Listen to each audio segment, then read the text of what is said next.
Minute 38 remaining. They lead by 10 points. It's Fremantle's game to lose here. Sandilands the big fist. Look at that field. Somehow, Walters the interchange bench. And into his hands. Maybe it's Fremantle's game. Walters is on. Hill keeps going. This to Sandilands. He's gone.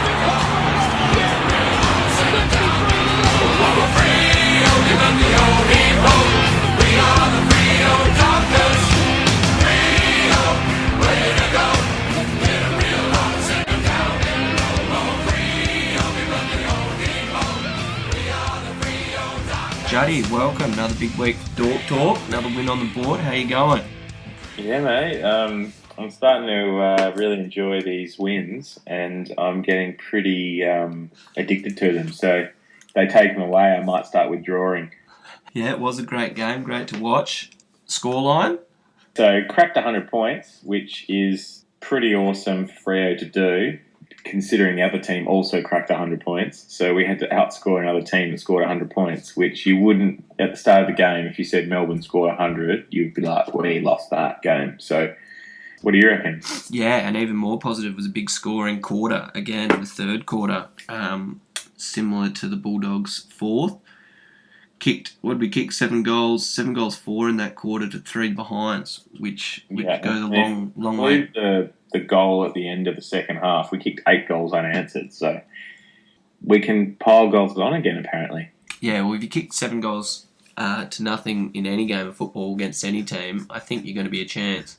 Yeah, well, we nearly lost it, so yes, you should be a chance, but you're no guarantee, are you, anymore? Probably before we dive in and pump up the Dockers anymore, we probably should take note of Melbourne's absentees.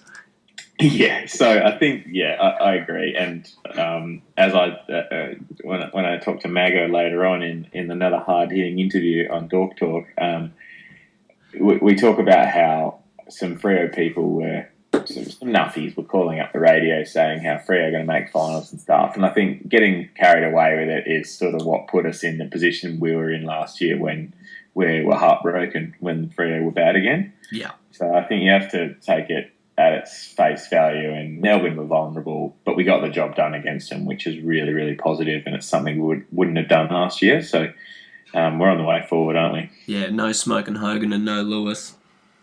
Smoke and Hogan, yeah. It's, he'd be spewing about that one, mate, or coughing it up.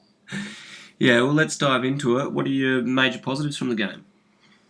Big positives to come out of this week and against the Bulldogs was the adversity they had to come through. And I don't mean in terms of injuries or anything like that. We did have an injury in Stephen Hill, but more so that Melbourne didn't let us win that easy. We had to work really hard. And I was talking to Rob Dog, shout out Rob Dog, who we both agreed that it was a blue-collar win. Both of them have been blue-collar wins. We're winning on the back of hard work and then a few little speckled bits of brilliance rather than, Fife kicking 6 goals and, rather than one person dragging us across the line, which is probably what it was in 2014.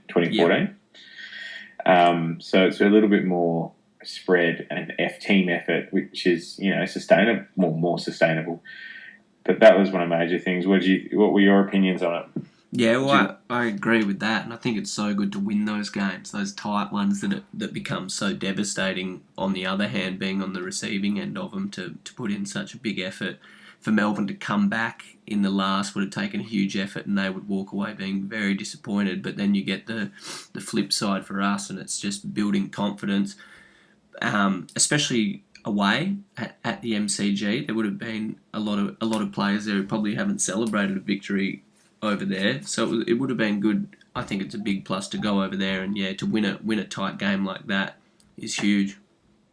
Particularly with a lot of the younger guys that have come in. I mean, there's the obvious ones of Balek and Logue, but then you look at Wellers and Croziers and those sort of guys. They wouldn't have won at the MCG, probably in their career. Yeah.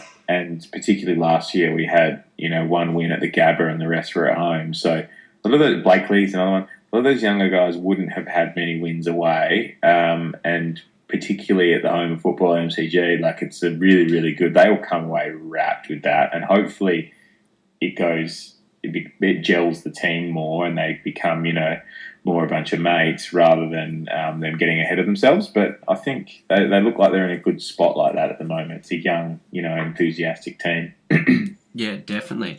I enjoyed the midfielders kicking goals on the weekend. Lockie Neal slotting 4 and Mundy with 3 himself. Where do you reckon that comes from? Because that isn't a big thing for us midfielders kicking a lot of goals, but 7 between Neal and Mundy, pretty impressive.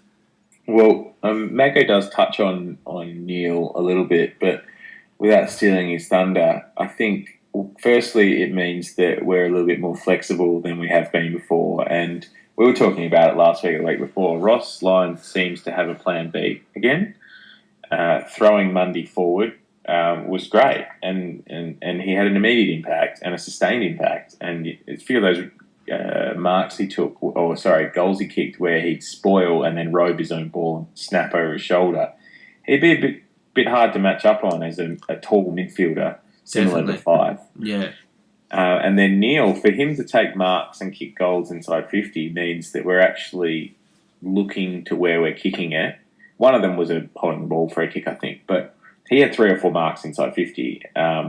So it means we're lowering the eyes, hitting him up, doing those things that we've been so angry about, with Freo just bombing it high and long to our non-existent tall forward. Yeah. So they're good signs, the midfield goals. Obviously, Neil won't kick 4 every week, and he'll be lucky if he kicks 1.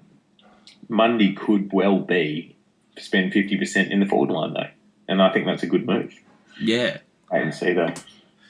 Did you want to flick through the recruits now, or did you have anything else you wanted to bring up in the game?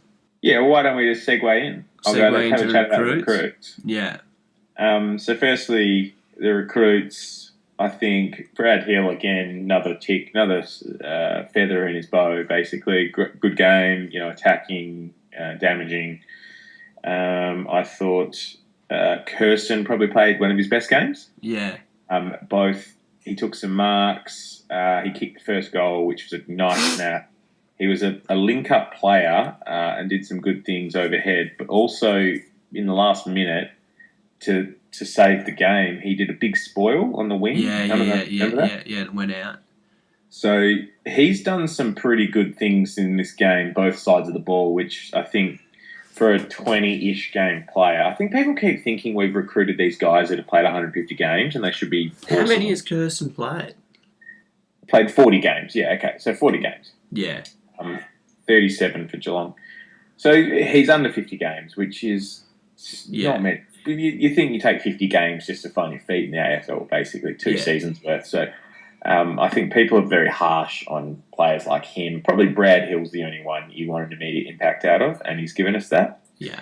And Hamling is has he played 20 games? He came in mid-season, so yeah, I dare say he's probably under 20. So I think Hamling was serviceable again. He's a fullback. We can't expect him to get 20 touches every week. He did some good things, some desperate things. And then your man Cam Mack, old Rickety Cricket.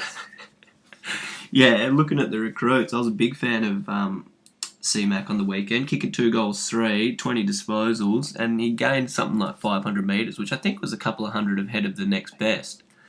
500 is huge. So in those games where Dangerfield goes mental, he gets like 400 or 500. So that's a huge metres gain, which means there was a big impact on the game probably as well. And it still looked like he's got plenty of room to improve. Like he missed some opportunities and maybe could have been cleaner in the contest, but he was always around, and I just love how he keeps presenting and coming up and just keeps getting involved in the game. Like he never seems to... He's always in the action, which I think it's important to find the football, and then he's obviously going to get better. Yeah, I read an article saying how he's never had much more fun playing footy. So I think he's got a balance going now, it seems, or whatever that means for him. So we should expect him to sort of really week by week improvements, which he's shown already over the last couple, which is really quite good. A couple of little things I wanted to talk about before we move on to other popular segments. So some moments in the game I thought really stood out to me, and they were legitimate moments. They weren't like passages of play or anything, but in the first quarter, towards the end of the first quarter, I think we were under a little bit of siege, and Fife did that diving smother. Yeah. And that just